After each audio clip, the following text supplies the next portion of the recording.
Shalom, saudara mendengar Harapan Baru. Selamat malam. Saya percaya hari ini kita semua haus dan lapar akan kebenaran firman Tuhan. Dan Tuhan berjanji barang siapa yang haus dan lapar akan kebenarannya, Tuhan akan memuaskannya. Nah, oleh sebab itu, sebelum kita lebih jauh mendengarkan, merenungkan firman Tuhan bersama-sama, mari kita berdoa. Bapa di surga, Bapa yang maha mulia, Bapa yang penuh dengan kasih setia dan rahmat dalam Kristus. Bapa, kami bersyukur buat hari ini, hari yang sangat indah, hari yang mulia, hari kemenangan Tuhan yang Kau berikan kepada kami. Dan Bapa, pada malam hari ini, kami akan segera merenungkan firman-Mu. Kami berdoa, Bapa, terangi hati dan pikiran kami dengan Roh-Mu yang kudus, supaya firman-Mu menumbuhkan iman kami dan mengokohkannya. Terima kasih Bapa, terpuji nama-Mu, berkati firman-Mu, berkati para pendengar Harapan Baru, di dalam nama Sang Juru Selamat dunia, Tuhan Yesus Kristus kami berdoa, haleluya. Amin. Nah, saudara pendengar semua, tema kita pada malam hari ini adalah kasih setia Tuhan. Dan tema ini, saudara pendengar, diambil dari Mazmur 33 ayat 5 dan Injil Yohanes 10 ayat 11, 27 dan 28. Disebabnya mari bersama-sama kita simak firman Tuhan ini. Saya akan bacakan bagi saudara pendengar Harapan Baru semua. Yang pertama dari Mazmur 33 ayat 5 yang berbunyi demikian. Ia senang kepada keadilan dan hukum, bumi penuh dengan kasih setia Tuhan. Ia senang kepada keadilan dan hukum, bumi penuh dengan kasih setia Tuhan.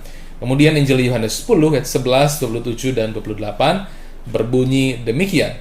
Akulah gembala yang baik. Gembala yang baik memberikan nyawanya bagi domba-dombanya.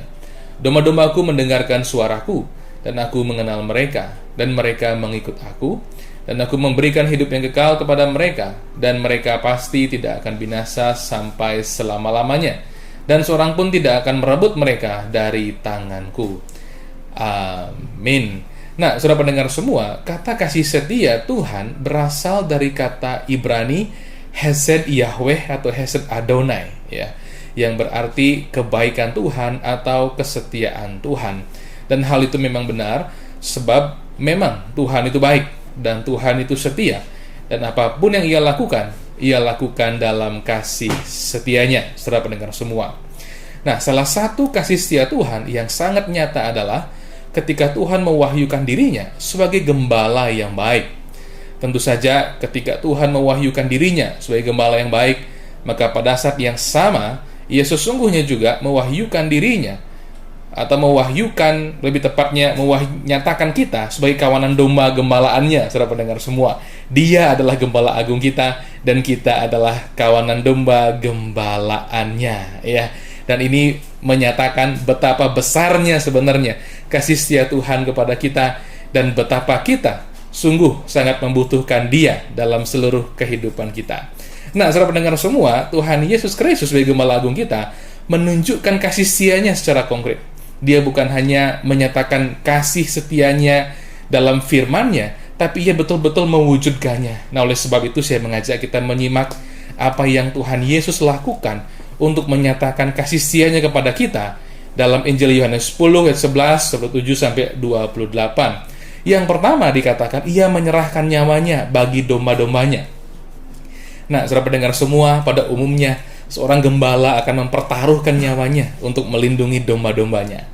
Sama seperti yang dilakukan oleh Daud ketika ia masih seorang gembala kambing domba. Ya, kita semua tentu tahu kisah heroiknya, bagaimana Daud mengasihi, melindungi domba-domba gembalaannya, seperti kutipan firman Tuhan yang diambil dari 1 Samuel 17 ayat 34 sampai 36 yang berbunyi demikian. Tetapi Daud berkata kepada Saul, "Hambamu ini biasa mengembalakan kambing domba ayahnya. Apabila datang singa atau beruang yang menerkam seekor domba dari kawanannya, maka aku mengejarnya, menghajarnya, dan melepaskan domba itu dari mulutnya. Kemudian apabila ia berdiri menyerang aku, maka aku menangkap janggutnya, lalu menghajarnya dan membunuhnya. Baik singa maupun beruang telah dihajar oleh hambamu ini." Amin. Ya, itu yang dia lakukan, saudara pendengar semua. Daud betul-betul melindungi domba-domba gembalaannya, sekalipun jumlahnya tidak banyak, tapi hatinya sepenuhnya menjaga, melindungi domba-domba itu, sebab ia tahu ia dipercayakan untuk tugas pengembalaan itu.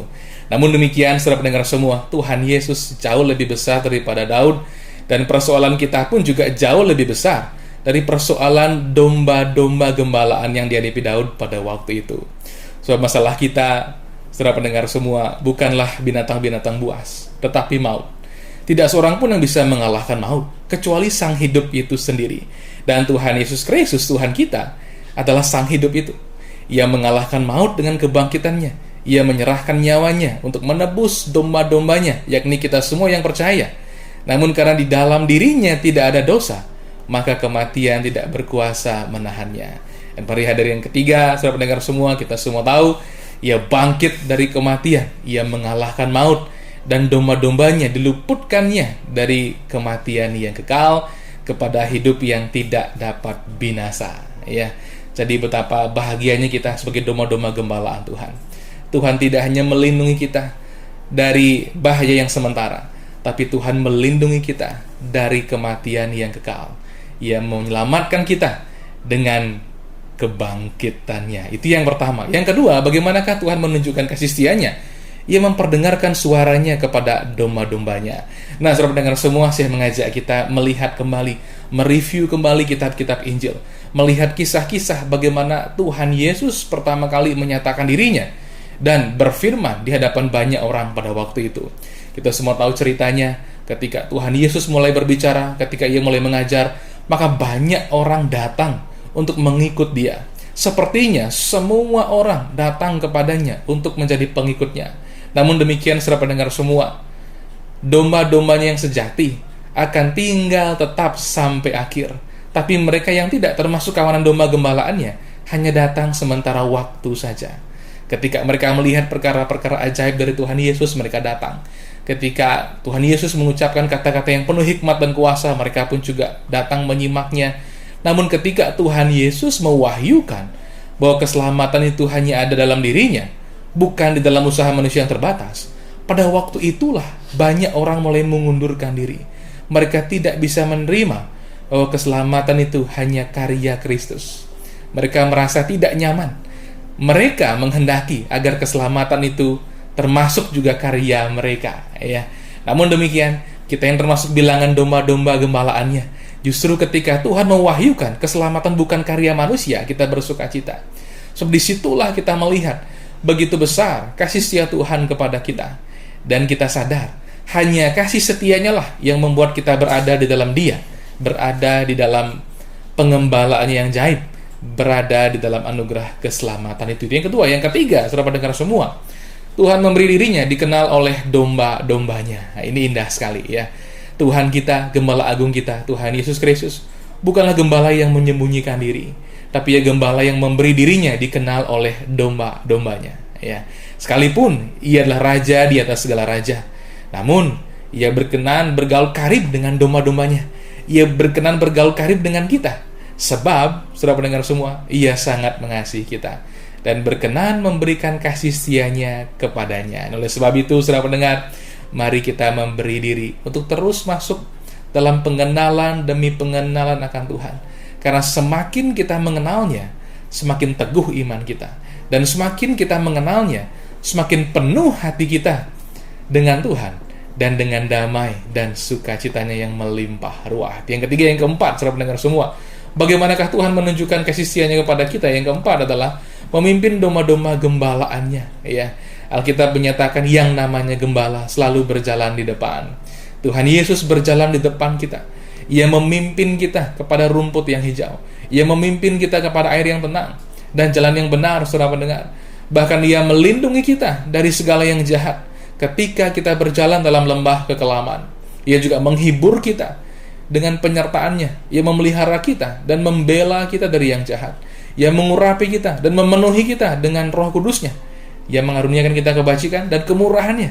Bahkan, saudara pendengar, Ia memastikan kita tiba di rumah-Nya yang kekal. Dan semua ini Ia berikan sebab besar kasih setianya kepada kita. Dan saya rindu tak seorang pun di antara kita yang kurang mengalami, kurang menyelami pengembalaan dari Tuhan Yesus Kristus.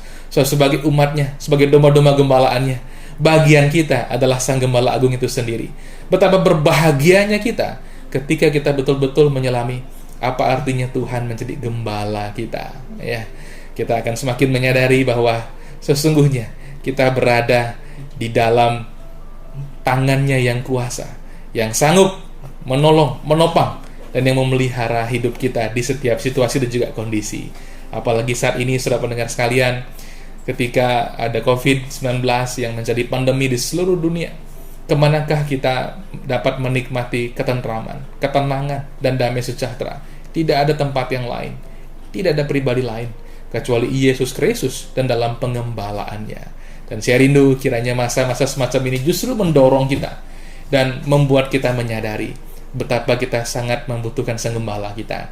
Dan Yesus Kristus Tuhan sebagai Gembala Agung bukan hanya slogan, bukan hanya jargon kita sebagai orang Kristen, tapi sungguh-sungguh pengalaman sehari-hari kita. Sebab ketika kita berjalan bersama Sang Gembala Agung, disitulah saudara pendengar semua, kita akan hidup dalam ketentraman yang sejati. Yang terakhir, bagaimanakah Tuhan Yesus menunjukkan kasih setianya? Ia memberikan hidup yang kekal kepada domba-dombanya. Ya, ketika saudara pendengar mendengar istilah hidup yang kekal, apa yang ada di benak saudara pendengar semua? Barangkali sorga, hidup abadi dalam sukacita bersama dengan Tuhan. Itu memang benar sekali. Namun demikian saudara pendengar, hidup yang kekal tidak hanya soal nanti. Hidup yang kekal sudah dimulai sejak sekarang ini. Sejak kita percaya kepada Kristus sebagai juru selamat kita. Sebab dalam hidup yang kekal, kita diberikan hak istimewa, menikmati keakraban dengan Tuhan, yang membuat hidup kita penuh dengan kisah-kisah tentang Tuhan. Nah, ini dia. Mengapa ada orang yang hidup Kristennya melempem begitu ya? Dan ada juga yang hidup Kristennya penuh semangat. Apa sebabnya? Ini dia. Orang yang hidup kerohaniannya melempem, kurang semangat karena kurang mengalami kehadiran Tuhan dalam hidupnya. Tuhan hanya masa lalu dalam kisah-kisah aktual hidupnya. Tapi ketika Tuhan selalu menjadi kisah sehari-hari kita, nah di situ saudara pendengar sekalian, hidup kita akan penuh dengan semangat, roh kita akan menyala-nyala, sebab kita sadar bahwa kita hidup di dalam hubungan yang akrab, dalam hidup yang kekal itu. Nah demikianlah Sang Gembala Agung kita, Tuhan Yesus Kristus, memberikan kita hidup yang kekal. Suatu hidup yang pasti tidak akan binasa, dan tidak seorang pun dapat merebut kita dari tangan Kristus, sebab kasih setianya hebat atas kita. Jadi saudara pendengar semua, mari kita senantiasa hidup dalam kasih setia Tuhan, yakni dalam kebaikan Tuhan dan dalam kesetiaannya. Sebab tidak ada yang betul-betul baik di dunia ini kecuali Allah dalam Kristus Yesus. Dan hal ini saudara pendengar semua nyata dari pewahyuan dirinya sebagai Gembala Agung kita, yang menebus kita dengan nyawanya, artinya dengan darahnya, yang mengalahkan maut bagi kita, yang menyatakan firman-Nya sehingga kita mengenal Dia, yang memimpin kita dan mengaruniakan kita hidup yang kekal. Jadi hari ini mari kita hidup dalam kasih setia Tuhan, sebab Tuhan berkenan memberikannya kepada kita. Amin. Dan tentunya Yuna akan tetap menemani kalian semua hingga pukul 21.30 WITA. Buat para pendengar setia Harapan Baru yang ingin kirim salam, yang ingin request lagu, ataupun juga yang ingin didukung di dalam doa, bisa menghubungi kami melalui nomor WhatsApp nomor 085739200621. Sekali 085739200621. Para pendengar setia Harapan Baru dikasih oleh Tuhan, seperti yang Yuna sampaikan tadi, bahwa tema besar kita di bulan Mei ini adalah perubahan yang membawa pemulihan. Dan salah satu subtemanya yang kita bahas pada malam hari ini itu adalah kasih setia Tuhan. Oke, dari tema besar ini kita bisa bersama-sama tahu bahwa sebenarnya salah satu perubahan dan pembaruan terbesar dalam kehidupan kita itu adalah kehadiran Tuhan yang memelihara dan juga menyelamatkan kehidupan kita, yang baru kita rayakan, yang kita peringati di dalam Paskah dan juga Jumat Agung. Dan sebentar lagi ya Pak Pendeta, kita akan merayakan kenaikan. Betul sekali. Tidak terasa ya, waktunya berjalan begitu dengan cepat. Iya, itu tandanya kayaknya Yuna sibuk banget ya.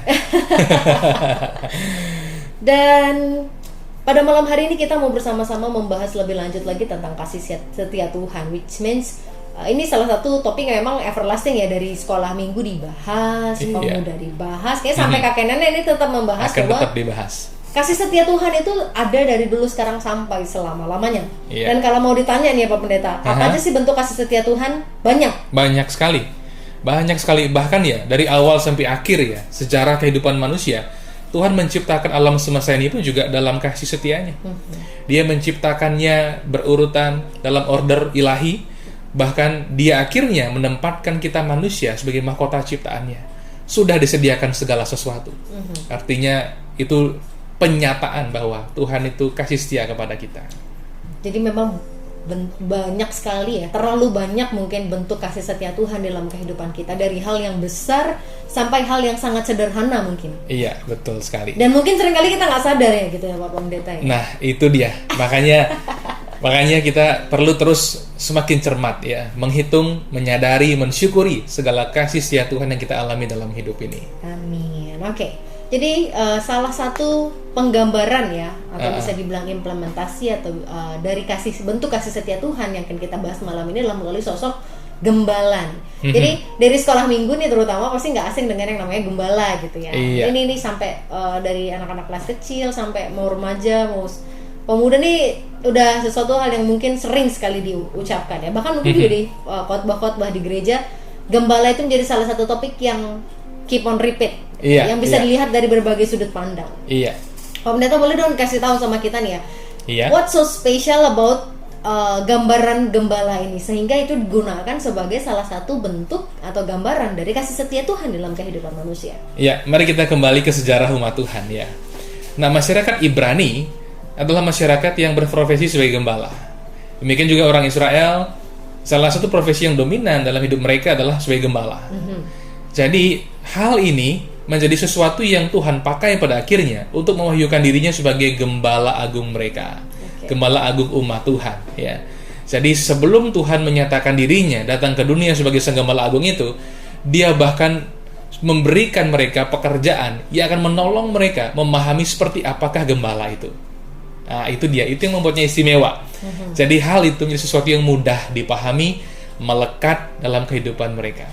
Oke, jadi sebenarnya Tuhan itu menjadikan salah satu bisa dibilang contoh atau satu hal yang dekat dengan kita sebagai penggambaran bagaimana kasih setia Tuhan dalam kehidupan kita. Iya. Tapi Yuna mau melihat dari sisi yang berbeda dari sosok gembala. Ini kan dari tadi kita sudah membahas panjang nih ya, Pak Pendeta ya, tentang gembala. Bagaimana gembala itu caring, bagaimana gembala itu menggambarkan safe ya, keamanan dan juga kenyamanan. Dan itulah berarti sosok yang Tuhan mau gambarkan terkait dengan dirinya sebagai gembala agung dan juga kasih setianya gitu ya Pak Pendeta ya. Wow, jadi kita nih kalau misalnya kita memposisikan kita sebagai domba dan Tuhan sebagai gembala, berarti kita nih so spesial dong ya Pak Pendeta ya. Iya, rupanya menurut Tuhan kita spesial di matanya. Serius, walaupun kita seringkali berusaha merendahkan diri kita ya, bahwa kita bukan siapa-siapa, bukan apa-apa, tapi Tuhan sebagai pencipta kita melihat kita itu spesial rupanya. Karena dia menciptakan kita serupa segambar dengan dirinya. Dan Tuhan tidak rela kalau kita harus binasa. Iya, bahkan sampai Tuhan yang si gembala ini yang mengenali setiap domba-dombanya, mendengarkan domba-dombanya, begitu.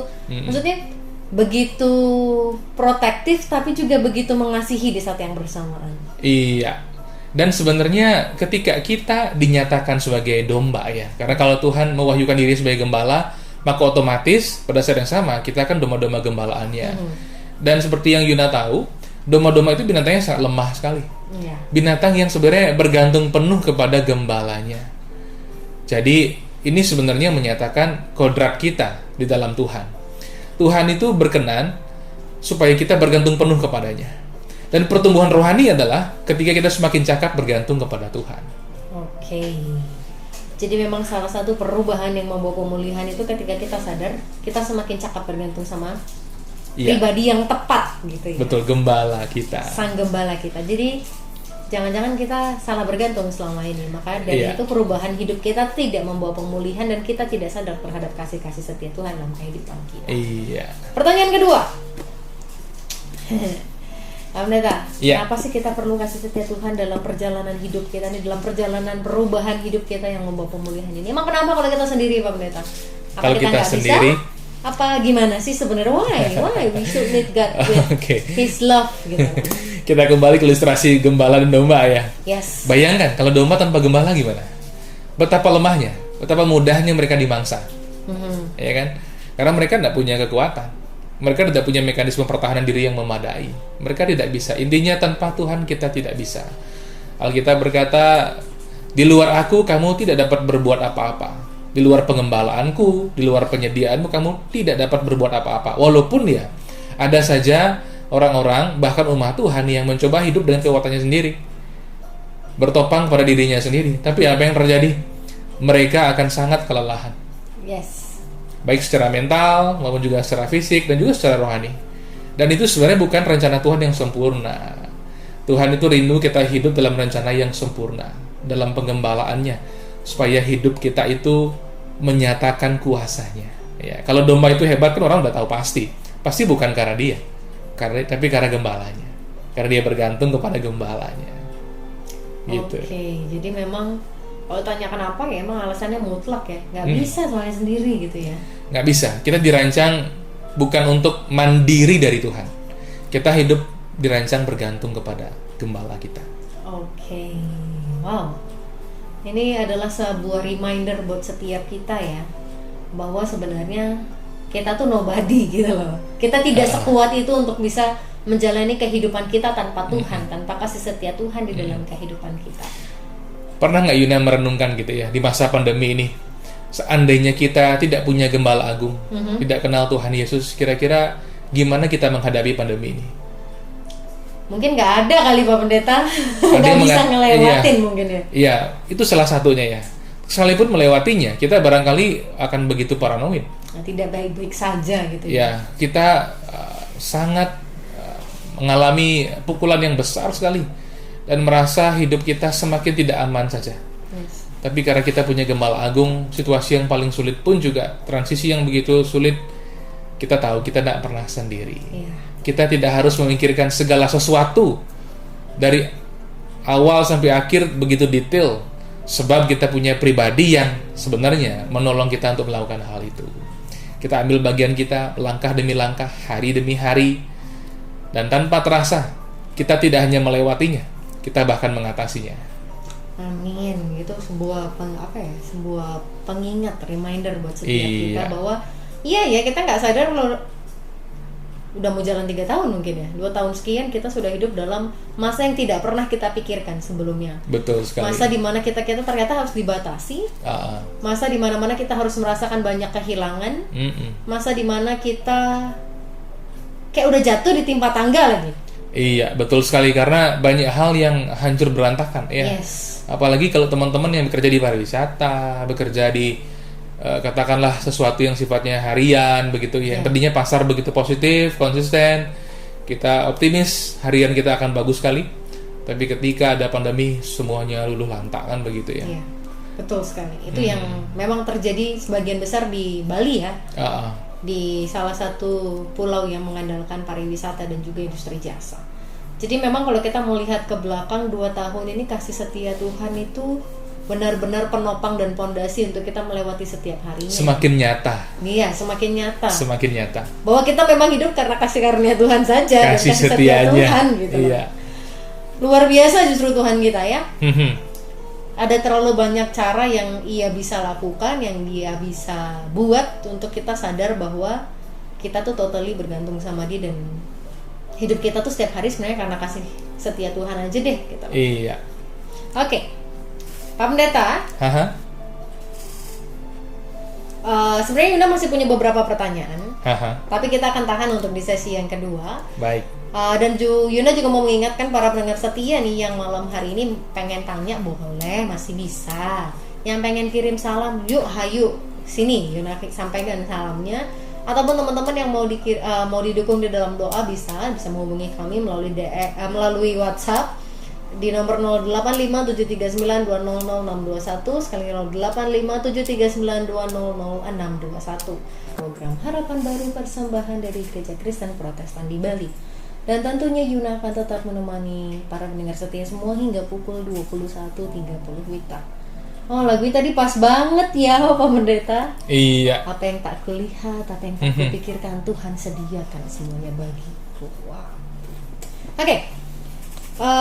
Kita kembali lagi ke diskusi kita. Buat teman-teman yang mungkin baru bergabung nih bersama dengan kami malam hari ini, tadi di sesi pertama kita sudah bersama-sama mencari tahu bahwa sebenarnya sosok gembala itu memang sosok yang cukup spesial, yang sering digambarkan dan digunakan untuk menggambarkan kasih setia Tuhan, karena memang itu sosok yang paling dekat dengan kekristenan pada zaman itu. Iya. Dan ternyata dari sosok gembala ini juga kita bisa sama-sama melihat bagaimana ada keamanan, ada kenyamanan, ada kasih, ada perlindungan, dan segala sesuatu yang memang kalau bisa dibilang itu basic needs-nya setiap orang yang hidup gitu ya.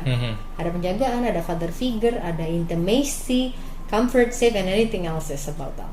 Dan ternyata di dalam kehidupan kita perlu banget yang namanya kasih setia Tuhan, karena kita nggak bisa sendiri. Kita tidak diciptakan mandiri dari Tuhan, tapi bergantung kepada Tuhan gitu, kalau kata Bapak Pendeta tadi. Dan tadi kita juga sudah sama-sama mengingat sedikit bahwa ternyata 2 tahun kita ini tidak baik-baik saja sebenarnya. Banyak sekali up and downs, ada banyak sekali roller coaster yang mungkin dari dalam kehidupan kita. Tapi ketika kita masih ada sampai saat ini, semuanya karena kasih setia Tuhan saja. Nah, baru-baru ini kan ada berita nih Pak Pendeta.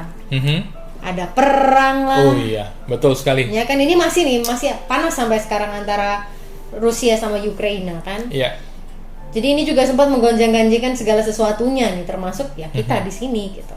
Kemudian ini lagi ada hepatitis misterius lagi sekarang ini ya kan.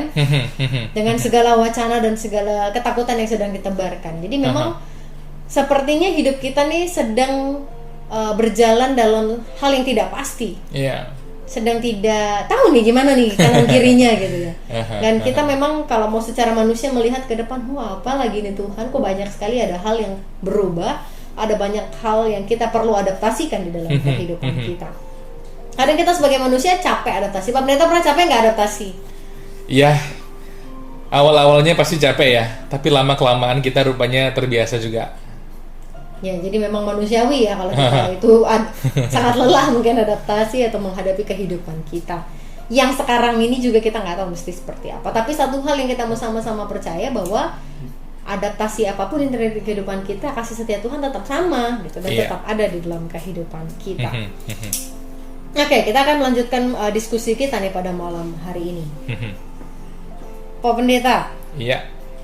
Kita sebagai manusia ini kan up and down ya hidupnya.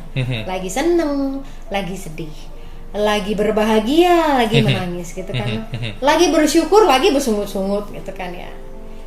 Pelangi nano-nano gitu kehidupan kita. Gimana sih caranya kita tetap mengerti, kita bisa tetap merasakan kasih setia Tuhan di dalam kehidupan kita di tengah semua adaptasi-adaptasi yang mungkin kita nggak ngerti nih. Ya. Satu hal yang sangat indah sekali ya, sekalipun perasaan kita berubah-ubah, kondisi kita berubah-ubah, tapi Tuhan kita tidak berubah-ubah. Tuhan kita, Tuhan Yesus tetap sama, dulu, sekarang, maupun juga nanti ya. Ini yang menjadi kekuatan kita sebenarnya. Nah, oleh sebab itu, kita harus terus memandang kepada Dia yang tidak berubah. Ini akan membuat kita lebih kokoh, lebih kuat dalam menghadapi perubahan maupun juga penyesuaian dalam segala adaptasi ya Yuna. Ini penting sekali, karena jikalau kita lupa kalau Tuhan tidak berubah kasih setianya kepada kita, kita pun akan semakin dikuatkan untuk tetap maju terus ya. Karena begini, kita tidak bisa menggantungkan kekuatan kita kepada perasaan kita. Saya tahu perasaan itu penting ya, Tuhan yang memberikan kita perasaan kok sebenarnya. Tapi perasaan kita bukanlah fondasi. Ini mesti kita catat baik-baik. Perasaan kita bukan fondasi kehidupan kita. Perasaan kita ornamennya. Jadi fondasinya adalah kasih setia Tuhan. Jadi semakin kita berdiri dari fondasi itu, up and down itu akan menjadi sesuatu yang lebih mudah kita hadapi dan akan lebih sedikit goncangannya kepada kita. Ya, saya pernah mendengar sebuah ilustrasi yang menarik sekali Yuna. Ketika ada orang yang agak mabuk laut gitu ya, saya nggak tahu apakah Yuna mabuk laut atau enggak itu. Ketika ada orang yang agak mabuk laut begitu, seorang yang sering bepergian dengan kapal berkata begini, coba kamu lihat garis horizon itu. Garis itu tidak pernah berubah ya. Dia teguh, kokoh. Jadi kamu pandang itu. Jangan pandangi gelombang laut yang naik turun.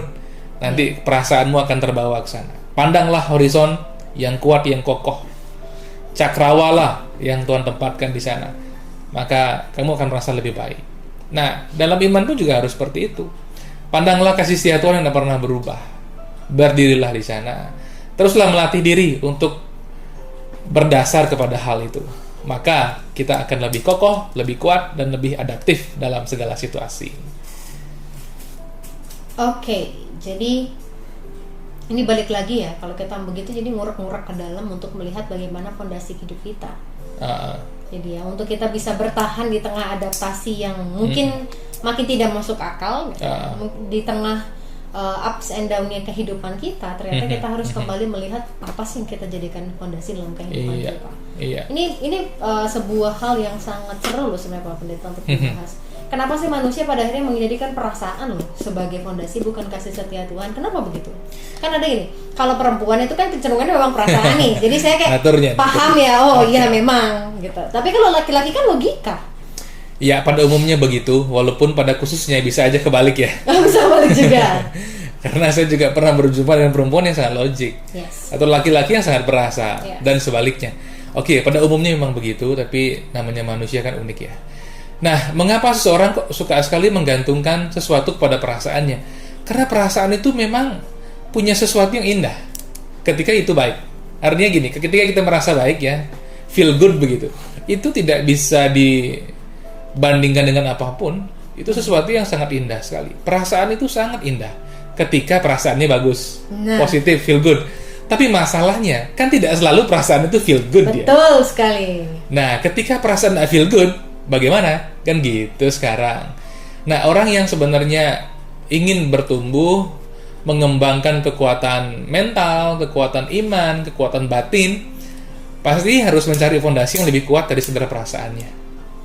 Kalau kita dalam iman, kita pasti berkata gini, atau saya berkata begini, iman kita itulah harus menjadi fondasi kita, supaya nanti perasaan kita semakin terkendali, semakin dapat dikondisikan menjadi positif gitu. Ya, seperti misalnya anak kecil ya, mungkin Yuna pernah mengamati ponaan gitu ya, atau mungkin juga anak-anak sekolah minggu di gereja gitu. Mereka itu sebenarnya sangat dikondisikan oleh situasi. Mereka senang, mereka bahagia karena situasinya. Ketika mereka di taman bermain, mereka sangat senang sekali. Ketika mereka berjumpa teman-temannya, mereka bergembira sekali. Tapi ada situasi-situasi yang mereka tidak bisa mengendalikan diri. Namanya anak-anak. Tapi semakin seseorang bertumbuh dewasa, bukan situasi yang mengendalikan kita. Kita yang harusnya mengendalikan situasi, atau paling tidak kita yang mengendalikan perasaan kita. Sedikit demi sedikit, dengan berfondasi iman kepada kasih setia Tuhan. Oke, jadi memang perasaan itu sesuatu yang tidak bisa dilepaskan dari setiap manusia ya. Iya. Kayak itu yang menjadikan kita hidup kurang lebih ekspresif lah ya. Betul. Jadi hidup kita nggak plain aja sama orang lain, karena perasaan yang Tuhan beri itu, emosi yang Tuhan beri itu. Tapi memang seringnya kita bukan menjadikan perasaan sebagai ornamen gitu, tapi sebagai fondasi gitu. Which means itu yang membuat kita jadi cepat baper, ya nggak sih Pak Pendeta? Cepat tersinggung gitu kan, terus jadi dendaman. Loh iya kan, jadi dendaman. Terus kita akhirnya hanya sibuk untuk memikirkan gimana cara balas dendam lah, gimana caranya yang justru kita nggak fokus sama hal yang seharusnya kita fokuskan gitu. Jadi kayak fokus hidup kita tuh terbiaskan, terganggu gitu. Bahkan sampai kasih setia Tuhan kita nggak rasain kok. Apalagi kalau tadi yang dibilang sama Pak Pendeta, kalau udah lagi bete, hidup kita nggak baik-baik aja tuh kayak kasih setia tuh nggak ada. Nggak ada Tuhan sayang, nggak ada Tuhan mungkin dalam kehidupan saya. Mungkin seperti itu yang para pendengar pernah rasakan di dalam kehidupannya gitu lah ya. Dan memang ternyata ini jadi reminder setiap kita ya. Jangan sampai, seharusnya kita yang mengatur perasaan. Bukan kita yang diatur perasaan. Betul. Walaupun mengatur perasaan tidak semudah membalik telapak tangan. Ya. Tapi kita harus belajar terus sungguh-sungguh. Ya, karena harus belajar sungguh-sungguh bagaimana mengatur perasaan kita. Saya pernah mendengar seorang motivator ya berkata begini, kalau Anda sulit mengendalikan perasaan Anda, maka kendalikanlah gerakan tubuh Anda. Maksudnya apa sih, kan saya dengerin lagi kan? Rupanya begini, kalau perasaan kita sangat berkecamuk, coba ambil gerakan-gerakan stretching, olahraga yang juga akan menolong kita menjadi pribadi yang lebih stabil. Karena kan kalau olahraga itu endorfin kita kan keluar kan di kepala kita. Nah, itu yang membuat perasaan kita kembali baik. Jadi walaupun di era pandemi gitu ya, jangan magaran lah. Banyak-banyak bergerak. Betul. Jadi memang untuk kita bisa hidup dengan balance ya, bagaimana kita tetap merasakan kasih Tuhan, bagaimana kita bisa tetap fokus menjalani kehidupan kita, memang kita harus punya fondasi yang tepat dan pintar menaruh perasaan di bagian mana, kan begitu jadinya. Betul sekali, menempatkannya ya. Yes, dan kalau Yuna juga pernah mendengar nih sebuah kalimat yang bilang kalau kita nggak boleh buat keputusan ketika kita terlalu happy atau kita terlalu sedih. Kita nggak boleh buat keputusan penting. Ini keputusan apapun menurut Yuna ya. Ketika kita terlalu happy, karena kayak rasanya kalau kita terlalu happy itu yang lain tuh euforianya tuh kayak yang lain tuh sirna gitu kayaknya. Kalau kita terlalu sad juga kadang kan, jadi kayak yang lain yang hal-hal yang baik tuh kayaknya sirna gitu. Ini kayak film. Yuna lupa judulnya, Soul kalau Yuna nggak salah. Ini salah satu film kartun gitu. Ketika salah satu emosi itu yang dominan, maka emosi lain tuh kayaknya nggak ada dalam kehidupan kita. Tapi ketika ternyata emosi lain itu kita sadar eksis, disitulah kita bergejolak. Disitulah kita merasa kita tidak baik-baik saja. Disitulah juga kita mungkin merasakan tidak ada kasih setia Tuhan dalam kehidupan kita. Saya tadi sangat terkesan ya ketika Yuna berkata, jangan ambil keputusan ketika kita terlalu happy atau terlalu sedih. Yes. Itu tepat sekali, Yuna. Karena kita tidak bisa meniadakan rasionalitas yang proporsional, ya. Karena ketika perasaan membumbung tinggi atau jatuh ke bawah, kadang-kadang pikiran jernih kita tidak berfungsi sepenuhnya. Betul sekali. Dan di saat itu juga kita perlu Tuhan dan kasih setianya. Untuk kita bisa memagari sejauh mana kita berbahagia, sejauh mana kita bersedih dalam kehidupan kita. Iya dong. Kalau kita mau membawa perubahan yang membawa pemulihan, justru karena menurut Yuna perasaan inilah yang seringkali membuat luka. Karena kita membiarkan diri kita diatur sama perasaan itu gitu. Jadi banyak banget ada luka-luka yang sebenarnya harusnya nggak ada loh Pak Pendeta. Gitu. Dan si jahat paling seneng mempermainkan perasaan kita. Nah, ini nggak cuma laki loh yang suka atau perempuan atau siapapun itu yang menyebalkan dalam kehidupan kalian. Iblis lebih suka lagi ternyata. Jadi hati-hati. Karena segala kenikmatan itu pasti ingin mengejar perasaan tertentu. Yes. Dan segala kenikmatan yang si jahat sediakan ingin mengejar perasaan tertentu. Perasaan yang dikejar. Ya, kita menikmati perasaannya. Kita sebagai orang percaya bukan mengejar perasaan, tapi kita menikmati perasaan. Yang kita kejar itu apa? Ya kebenaran. Yang kita kejar itu apa? Keselarasan. Gitu. Kehidupan yang kekal tentunya. Iya. Jadi para pendengar setia harapan baru yang dikasih oleh Tuhan, ini memang pembahasan yang kiranya menguatkan ya buat setiap kita bahwa memang kasih setia Tuhan itu sebenarnya selalu ada dalam kehidupan kita. Tapi apakah kita sadar atau tidak bahwa kasih setia Tuhan itu selalu ada? Kadang kalau kita terlalu senang kita sadar Pak Pendeta, ya Tuhan itu sayang sekali sama aku, Tuhan itu baik sekali. Tapi kalau lagi sedih banget, merasa sangat kecewa, dendam, apa sih Tuhan? Gak ada Tuhan. Apa sih Tuhan? Gak ada kasih setianya. Terlalu mahal atau anything else yang mungkin kita ucapkan ya ketika kita sangat marah, ketika kita sangat sedih gitu dalam kehidupan kita. Nah, saya rasa penting juga bagi saudara pendengar ini, Yuna. Bagaimana kita menghadapi perasaan kita yang katakanlah ketika down itu. Mungkin saya sering pengalaman ya. Silahkan. Sekarang ini saya bersyukur sekali loh Yuna. Ada fasilitas yang sangat berlimpah ya. Ada internet yang murah, ada YouTube ya, yang di sana ada banyak konten yang bagus juga. Saya ini sampai hari ini gemar sekali mendengarkan Alkitab audio. Dan akhir-akhir ini kembali saya mendengarkan Injil Matius ya. Tapi tidak semua, per pasal biasanya. Saya rutinin aja. Itu paling ngena tuh, paling efektif merubah mood saya. Ketika mood saya lagi jelek misalnya, saya dengerin pasal-pasal tertentu. Dan itu membuat pikiran saya lebih tenang, tentram, dan secara batin ya saya beristirahat. Wow. Setiap batin kita perlu istirahat loh Pak. Harus. Nah, Yuna, ini penting sekali ya. Kita boleh sibuk, tapi jangan sampai batin kita lupa beristirahat.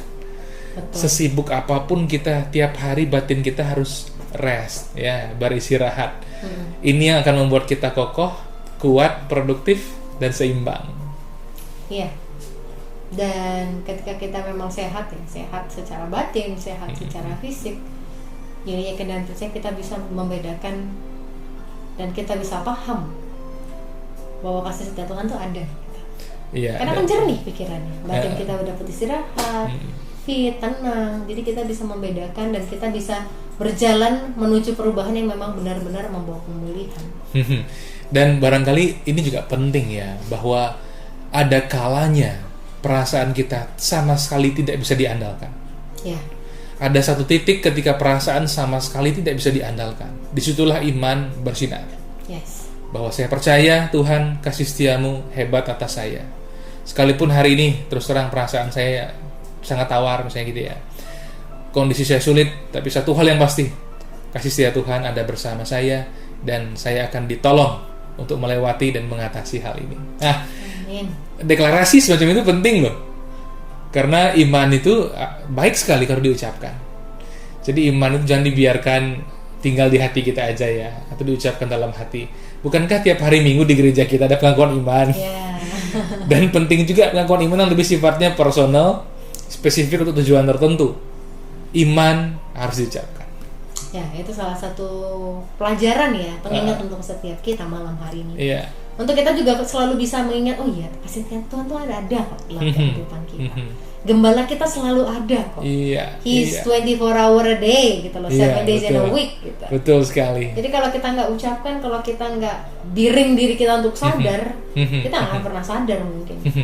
Karena saya merenungkan ya, ketika si jahat memainkan perasaan kita, situasi semakin tidak baik, kita harus bangkit dengan pedang roh, yakni mengucapkan iman kita tentu saja yang selaras dengan firman Tuhan. Iya. Ketika kita mengucapkannya, mengambil pedang roh kita, maka kita bisa menghancurkan segala permainan kuasa-kuasa gelap itu. Amin. Wah, it will be really nice kalau kita memang benar-benar mengusahakan itu ya di dalam kehidupan kita. Walaupun sampai ke sana kadang-kala tidak langsung ya. Iya. Kalau saya pribadi terus terang ya Yuna ya, kadang saya tunggu beberapa saat, wah ini sudah tidak bisa lagi, saya harus bangkit nih, mengucapkan sesuatu. Misalnya ya, ini sering kali terjadi ketika saya sakit. Saya santai, saya berdoa, saya istirahat, sampai satu titik, nggak bisa begini nih, iman saya mesti dikobarkan nih. Saya bangun dari tempat tidur, saya berdiri di kamar saya, dan saya menyatakan iman saya. That's how we need how to survive gitu. Iya, karena itu salah satu cara bagaimana ya, supaya iman di dalam itu keluar.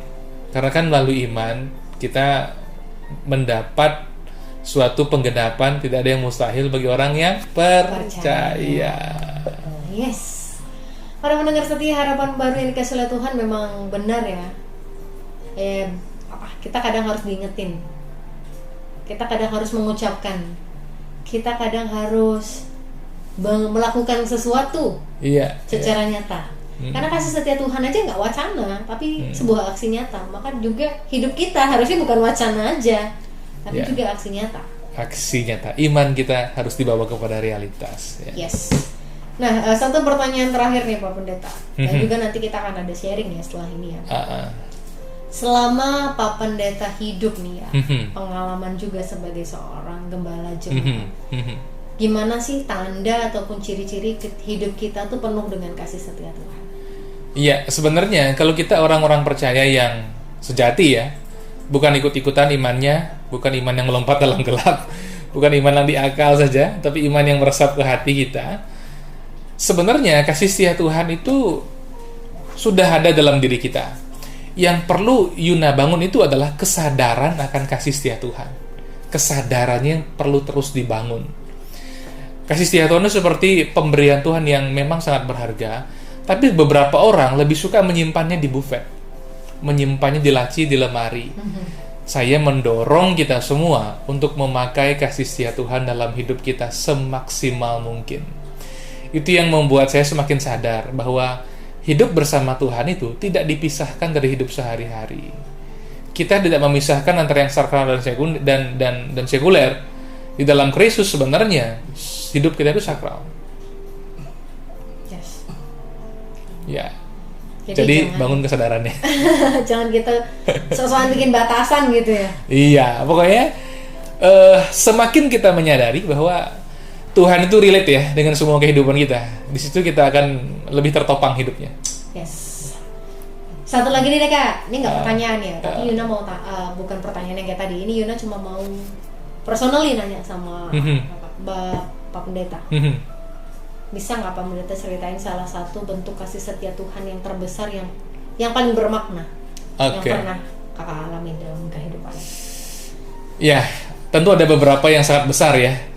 Memilih salah satunya, izinkan saya berpikir beberapa detik dulu ini. Iya, boleh. Iya, oke, karena saya sebagai pendeta barangkali soal pelayanan ya. Boleh. Yuna, mungkin saya pernah cerita sama Yuna ya beberapa bulan yang lalu barangkali. bahwa saya pernah sakit cukup parah. Ya. Saya pernah sakit paru-paru, bahkan saya pernah depres juga sebenarnya. Hal itu membuat saya tidak bisa melayani. Bahkan saya tidak tahu kapan saya bisa melayani lagi. Hampir-hampir kayaknya, waduh, ini gimana ya? Apakah saya akan bisa lanjut ya sebagai pelayan apa enggak? Gitu. Itu pernah saya alami. Bahkan teman saya nanya, kapan lagi melayani? Saya bilang, saya tidak tahu. Saya tidak tahu kapan saya bisa. Saya tidak tahu kapan saya sembuh. Tapi rupanya, disitulah akhirnya ketika waktu Tuhan tiba, ya. Namun sambil menunggu waktu Tuhan tiba, saya juga tidak diam saja. Pasti saya membangun persekutuan juga, ya. Meminta teman-teman yang punya waktu untuk datang, berdoa bersama, memuji Tuhan bersama, mendoakan. Walaupun terus terang itu sulit sekali. Sampai akhirnya Tuhan itu mengintervensi. Nah, ini pengalaman yang saya tidak pernah bisa lupakan. Ketika Tuhan menggemakan firman-Nya di kepala saya. Ketika saya tidak bisa berpikir apa-apa, tiba ada firman Tuhan bergema di kepala saya. Yang berbunyi demikian. Ada kutipannya di Alkitab ya. Hai Elia, apa kerjamu di tempat ini? Saya seperti syok gitu loh. Apa kerja saya di tempat ini ya? Ngapain saya begini? Ngapain saya terpuruk seperti ini? Saya harus bangkit nih. Dan ketika saya mulai ambil langkah untuk bangkit, sedikit demi sedikit saya semakin pulih. Sampai pulih utuh seperti hari ini, Yuna lihat saya, itu butuh bertahun-tahun. Tapi satu hal yang saya pegang adalah karena Tuhan tidak menyerah, saya tidak boleh menyerah juga. Amin. Tuhan tidak menyerah kepada saya. Kenapa saya menyerah dengan diri saya sendiri? Luar biasa. Itu yang saya alami. Dan makanya setiap ada kesempatan pelayanan, saya sambut dengan sukacita. Dan saya merasa itu bagian dari cara saya mensyukuri kasih setia Tuhan itu. Gitu. Ya, kalau Tuhan tidak menyerah atas hidup kita, kenapa sih kita yang harusnya dalam kehidupan kita? Hanya kasih setia Tuhan itu tidak bisa kita batasi dengan kelemahan kita, iya, dengan kemauan kita, dengan rancangan-rancangan kehidupan. Jadi memang itu pengalaman dan kesaksian yang luar biasa ya kan. Mungkin banyak juga di antara kita para pendengar setia yang pernah ada di titik seperti itu dan mereka bangkit, kita mau bersama-sama bersyukur karena Tuhan kita baik. Maka kita bisa semua bangkit. Ataupun mungkin ada sedang pendengar setia kita yang sedang mengalami hal itu, maka malam hari ini biarlah apapun yang kami sharingkan bisa menjadi kekuatan buat teman-teman semua. Buat teman-teman tuh gak sendiri. Betul sekali. Kita punya satu dengan yang lain untuk saling mendoakan. Kita punya satu dengan yang lainnya untuk saling menopang, mendukung. Dan kita berdoa dan percaya bahwa teman-teman yang sedang mengalami kesulitan, you gonna be okay. Kalian akan sembuh, kalian akan sehat, kalian akan bangkit kembali. Dan tentunya itu karena kasih setia Tuhan ya. Amin, betul bukan sekali. Karena yang lain. Jadi memang kalau mau berbicara tentang kasih setia Tuhan itu tidak pernah bisa dibatasi ya. Apa ya? Karena kayaknya di semua sisi kehidupan 360 derajat kamu lihat kasih setia Tuhan bisa gitu lah.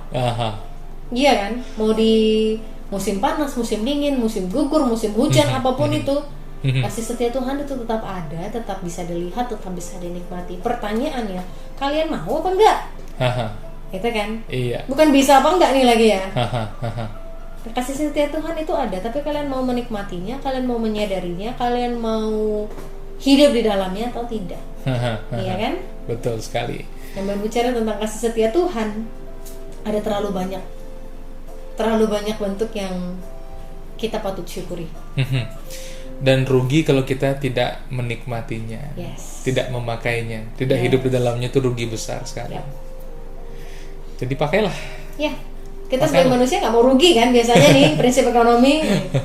Ini sesuatu yang kalian tidak pernah akan bisa beli dengan uang, dengan nilai ekonomi berapapun. Jadi ketika Tuhan masih beri, mari pergunakan dengan baik. Ya kan? Mari kita nikmati dengan baik. Tantangannya ya Yuna ya. Kadang-kadang daging manusia itu suka sekali mengandalkan diri sendiri. Betul. Daging manusia suka mengandalkan diri sendiri. Tapi roh Tuhan dalam diri kita berkenan kita mengandalkan Tuhan. Yes. Jadi para pendengar setia harapan berkasih Tuhan, itulah tadi sesi kedua kita di mana kita bersama-sama tahu bahwa kita perlu punya pondasi yang tepat, which means itu kasih setia Tuhan, supaya kita bisa hidup maju terus ke depan. Dan kita harus terus mengingat bahwa kita punya Allah yang tidak pernah berubah di semua musim kehidupan kita. Jadi berpeganglah teguh kepada Ia yang memberi keselamatan dan kasih-Nya kepada setiap kita. Amin. Ini juga mengingatkan nih para pendengar setia, setelah ini kita akan bersama-sama berdoa. Jadi yang ingin didoakan bisa mengirimkan WhatsApp melalui nomor 085739200621. Sekali lagi 085739200621. Channel program Harapan Baru, persembahan dari Gereja Kristen Protestan di Bali. Dan tentunya Yuna akan tetap menemani kalian semua hingga pukul 21.30 WITA. Para pendengar setia Harapan Baru yang dikasih oleh Tuhan, tidak berasa ya, kita sudah tiba di penghujung acara kita pada malam hari ini. Kita akan bersama-sama berdoa. Dan pada malam hari ini tentunya doa dan juga ada sedikit kesimpulan bisa disampaikan oleh Pak Pendeta. Silakan. Ya, saudara pendengar Harapan Baru semua, seperti tema kita hari ini, kasih setia Tuhan. Ya. Kasih setia Tuhan kepada siapa? Tentu kepada kita, umatnya, domba-domba gembalaannya. Oleh sebab itu, mari kita buka hati kita, buka diri kita untuk menerima kasih setia Tuhan.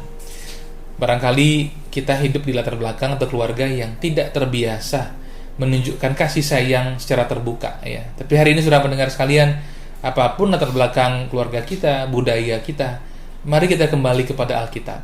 Izinkan Tuhan mengasihi kita dengan kasih setianya. Izinkan Tuhan berkebajikan kepada kita.